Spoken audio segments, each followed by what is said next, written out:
അസ്സലാമു അലൈക്കും വറഹ്മത്തുള്ളാഹി. ഞാനിപ്പോൾ മസ്ജിദുൽ ഹറാമിലാണുള്ളത്. ഇന്ന് വെള്ളിയാഴ്ചയാണ്. അപ്പോൾ വെള്ളിയാഴ്ച ഇവിടെ കയറണം എന്നുണ്ടെങ്കിൽ നേരത്തെ തന്നെ ഇറങ്ങി വരണം.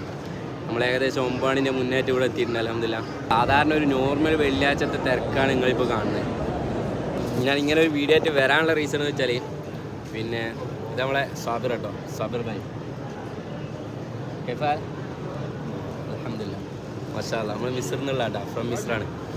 ഏത് വീഡിയോ ഇട്ടാലും അതിൻ്റെ അടിയിലുണ്ടാവും വഹാബി ഇമാമിനാണ് നിങ്ങൾ പിന്തുടരുന്നത് പറഞ്ഞിട്ട്.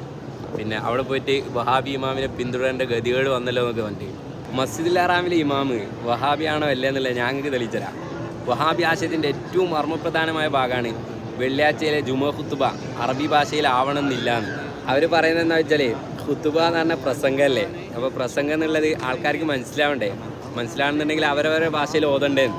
ഇപ്പോൾ സ്വാഭാവികമായിട്ട് അഹ്ലുസുന്നത്ത് ചോദിക്കുന്ന ഒരു ചോദ്യമാണ്, അങ്ങനെ പല ഭാഷക്കാർ ഒരുമിച്ച് കൂടുന്ന ജുമയാണെന്നുണ്ടെങ്കിൽ ഏത് ഭാഷയിലാണ് ഖുത്തുബ ഓതുക?